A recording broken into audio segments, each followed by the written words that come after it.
Assalamualaikum warahmatullahi wabarakatuh. Waalaikumsalam warahmatullahi wabarakatuh. Selamat siang semuanya. Apa kabar nih hari ini? Baik.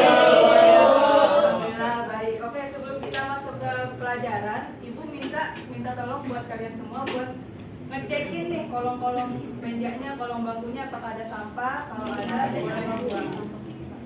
Sampahnya segede-gede. Oh. Oke, udah bersih?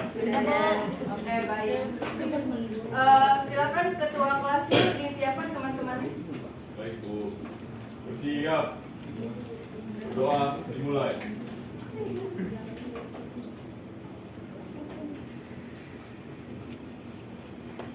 Berdoa selesai. Ya baik, terima kasih ketua kelasnya Rekan. Oke, sebelum kita masuk ke materi, Ibu mau minta salah satu dari kalian untuk mereview ulang apa yang kita pelajari di pertemuan minggu lalu. Siapa kira-kira dari kalian yang bersedia untuk mereview? Saya Bu. Oke, boleh Dea. Ya, jadi di pertemuan sebelumnya kita udah belajar tentang kesetaraan, mulai dari prinsip-prinsipnya itu apa aja, sampai itu contoh kasus kesetaraan di sekitar itu. Oke, baik. Terima kasih ya.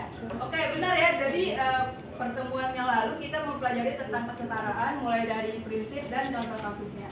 Nah, sekarang kita akan masuk ke materi baru nih. Materi barunya adalah perubahan sosial.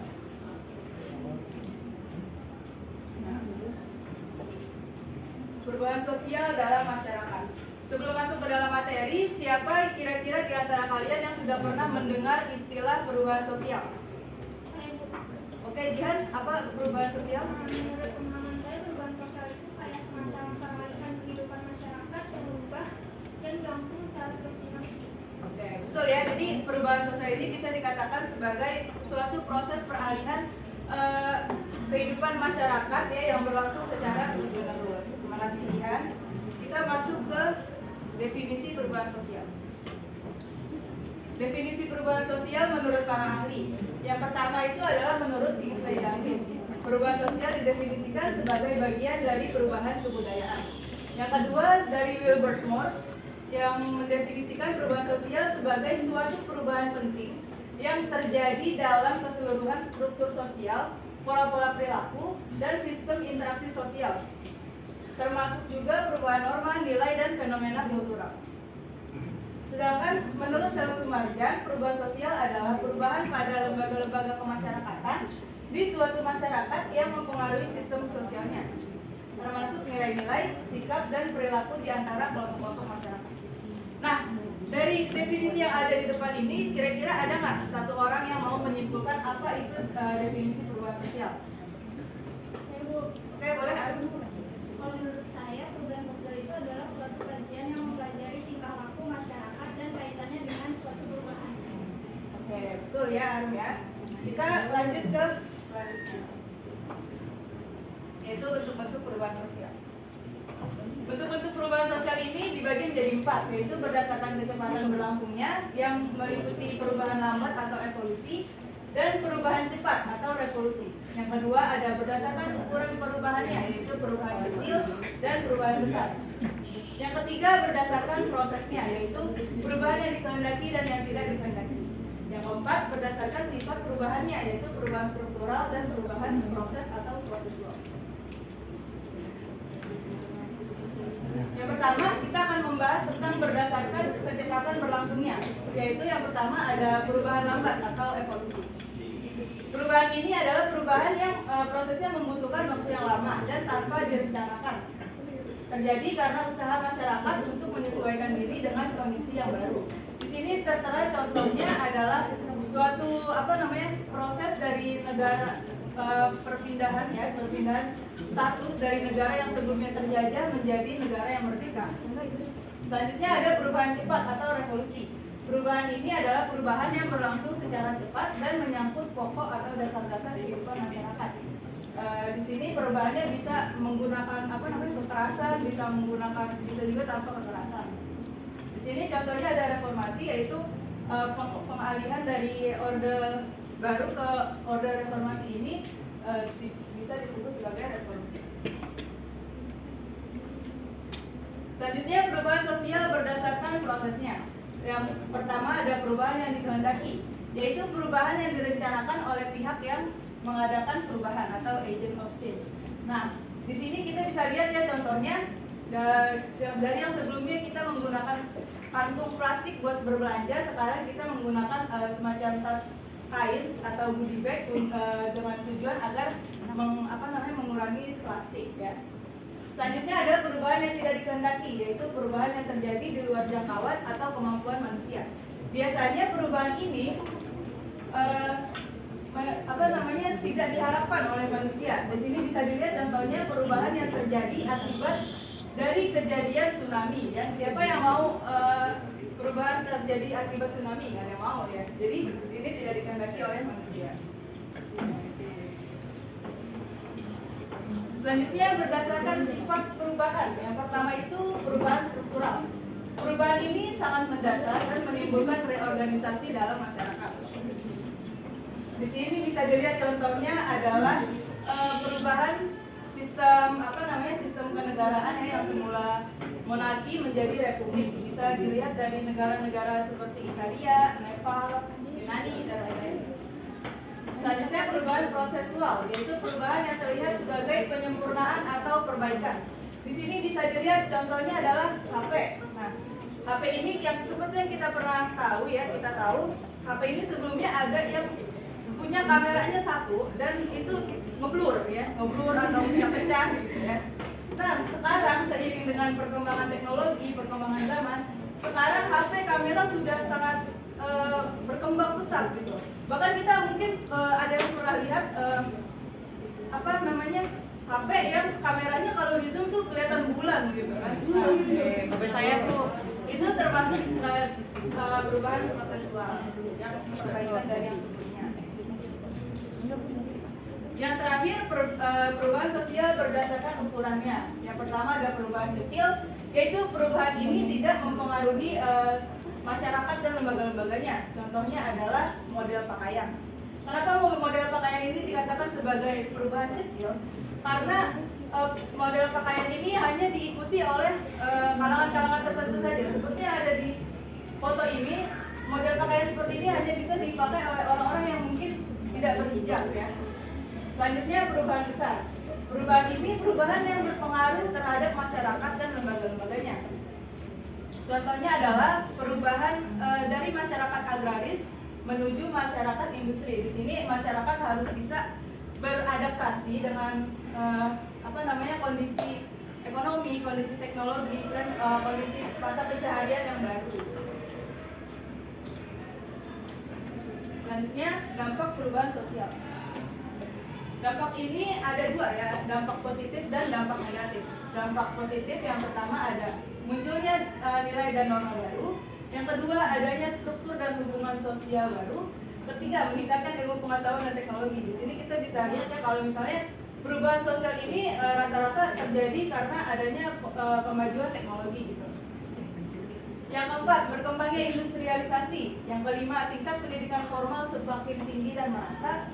Dan yang keenam terjadinya diferensiasi struktural. Selanjutnya dampak negatifnya. Yang pertama adanya disorientasi nilai atau norma. Yang kedua perubahan tingkah laku ya, yang sebelumnya misalnya rakyat Indonesia suka tolong menolong, gotong royong, mungkin sekarang ada perubahan yang beberapa rakyatnya ini mulai individualis. Yang ketiga meningkatnya budaya konsumtif. Yang keempat berkembangnya sifat individualisme. Yang kelima munculnya konflik vertikal dan horizontal seperti konflik kelas dan konflik agama. Dan yang keenam terjadinya berbagai bentuk kerusakan lingkungan dan bencana alam. Selanjutnya akibat dari perubahan sosial ada 3 ya. Yang pertama anomi dan kultur shock. Anomi, kultur shock dan cultural lag. Di sini ibu mau nanya nih, siapa di antara kalian yang tahu apa itu anomi? Oke, boleh Salsa. Anomi adalah suatu kondisi di mana tidak ada norma dan tanpa arah sehingga kehidupan yang dijalani tidak tercipta keselarasan antara kenyataan yang diharapkan dan kenyataan sosial yang ada. Oke, benar ya. Jadi anomi ini bisa dikatakan sebagai kondisi tanpa arah atau tanpa norma. Nah, Salsa kamu kira-kira bisa nggak nih cari contoh kasus kaitan antara anomi dengan perubahan sosial? Nggak tahu ya? Oke, siapa teman-teman yang bisa membantu Salsa? Saya Bu. Oke, boleh. Silvi. Kalau menurut saya contohnya sih waktu ini ya Bu, waktu peralihan antara KTP yang tadinya belum elektronik menjadi KTP elektronik gitu. Terus kan di situ juga ditemukan kalau anggarannya itu dikorupsi gitu ya Bu. Jadi Iya. ada kemarahan di rakyatnya gitu. Jadi kurang percaya dan akhirnya menjadi anomi itu. Oke, betul ya, bagus ya Silvi. Contohnya boleh ditepuk tangan dulu. Oke, yang selanjutnya culture shock. Siapa yang pernah dengar apa itu culture shock? Oke, boleh deh ya. Culture shock itu semacam guncangan budaya Bu, yang dimana seseorang atau masyarakat nggak siap buat menerima kebudayaan yang baru, yang asing dan tiba-tiba datang. Iya, betul ya. Culture shock ini adalah sebuah kondisi di mana masyarakat belum siap untuk menerima budaya asing. Yang ketiga, culture lag. Siapa yang udah pernah dengar kata dari culture lag? Saya Bu, Iya, boleh Saskia. culture lag itu semacam ketertinggalan budaya Bu. Jadi salah satu komponen budayanya itu nggak bisa beradaptasi dengan komponen budaya yang lainnya yang sudah mengalami perubahan terlebih dahulu. Oke, benar ya Saskia ya. Ini bisa juga terjadi dari teknologi, dari yang misalnya suatu daerah sudah menerima teknologi yang maju, sedangkan daerah yang lain belum. Itu namanya culture lag. Nah, selanjutnya kita masuk ke contoh kasus. Untuk ini kita akan mengadakan bukan penugasan individu, seperti kuis individu yang dimana kalian main cepet-cepetan angkatan tangan ya. Kalian bisa mengaitkan foto-foto di depan ini dengan bentuk-bentuk perubahan sosial. Foto yang pertama yaitu foto proklamasi kemerdekaan. Di foto ini siapa yang kira-kira bisa mengaitkan proklamasi kemerdekaan dengan bentuk perubahan sosial berdasarkan kecepatannya? Oke, boleh, Erni. Menurut saya proklamasi kemerdekaan itu masuknya revolusi Bu, karena perubahannya cepat terus kayak mendasar banget bagi orang-orang sekitarnya gitu. Oke, betul ya. Tepuk tangan dulu. Yang kedua, perubahan mata pencaharian. Siapa kira-kira yang bisa jawab? Saya Bu. Oke, boleh deh. Ya kalau menurut saya itu termasuk evolusi, karena perubahan itu berlangsung dengan sangat lambat dan orang purba itu harus mulai menyesuaikan diri sama keadaan dan kondisi yang baru. Contohnya kayak awalnya mereka melakukan pencaharian berupa sibur dan meramen, lambat laun mereka menciptakan kapak karena mereka membutuhkan benda itu untuk mengolah daging dan lain-lain. Nah, jadi seiring berjalannya waktu mereka mulai menciptakan banyak penemuan-penemuan baru yang akhirnya lambat laun bisa menciptakan perubahan mata pencaharian menjadi lebih banyak dan modern. Oke, betul ya jawabannya ya. Boleh tepuk tanganin dulu. Selanjutnya, perubahan penggunaan sedotan. Kira-kira siapa yang bisa jawab? Boleh, Arum. Menurut saya itu termasuk perubahan sosial yang mendasari karena manusia sebagai individu ingin membuat perubahan itu mengurangi sampah plastik, dan salah satu caranya adalah dengan mengurangi penggunaan sedotan plastik dan beralih pada sedotan stainless steel yang dinilai lebih awet dan ramah lingkungan. Iya, betul Arum ya. Tepuk tangan dulu. Selanjutnya, perubahan gaya rambut. Siapa kira-kira yang bisa jawab? Ya Bu. Boleh, Raihan. Menurut saya itu termasuk perubahan sosial kecil karena perubahan gaya rambut itu memberikan pengaruh ke masyarakat luas dan lembaga-lembaga. Selain itu, perubahan gaya rambut tertentu juga hanya diikuti oleh kelompok tertentu Bu. Jadi menurut saya itu perubahan sosial kecil. Oke, betul ya. Tepuk tangan dulu. Ya, jadi perubahan gaya rambut ini mirip sama tadi yang model pakaian ya, yang hanya bisa diikuti oleh kalangan tertentu. Oke, kita sudah selesai di contoh kasus, sudah terjawab semua. Kita lanjut ke diskusi kelompok. Di sini Ibu akan membagi kelas ini menjadi 2 kelompok. Yang pertama di batas ini, Puji, Saskia dan Dea ke sini, dan sisanya ke sini. Itu yang kanan saya kelompok 1, kiri saya kelompok 2. Silakan kalian menganalisis foto di depan. Singkat aja, waktunya juga nggak lama-lama, 1 menit. Kalau sudah selesai, salah satu dari kalian harus ada perwakilan yang membacakan hasil diskusinya. Silakan.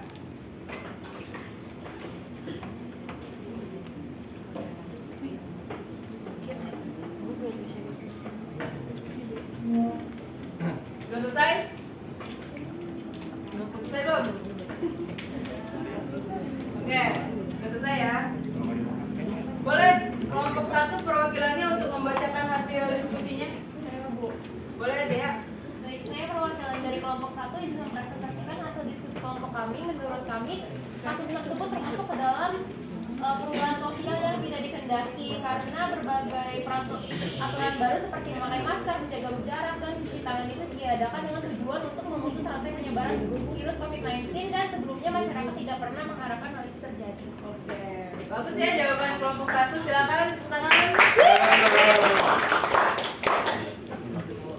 Untuk kelompok 2, silakan perwakilannya. Boleh Jihan. Saya perwakilan dari kelompok 2 di mempresentasikan hasil diskusi dari kelompok kami. Menurut kelompok kami, peralihan dari bahan bakar minyak menjadi bahan bakar gas dapat mengakibatkan shock karena sebagai masyarakat belum siap menerima perubahan sehingga membuat perasaan takut dan diri mereka untuk berubah menggunakan gas LPG jika bocor dan meledak.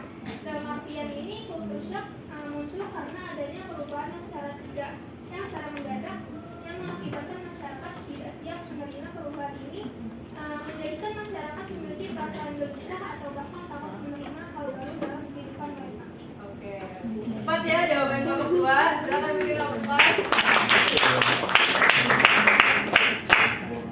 Oke, karena diskusi kelompok kita sudah selesai, Ibu punya penugasan individu yang kalian bisa kerjakan di rumah. Nah, penugasan individu ini soalnya boleh kalian foto dan atau nanti PPT-nya Ibu kirim ke grupnya.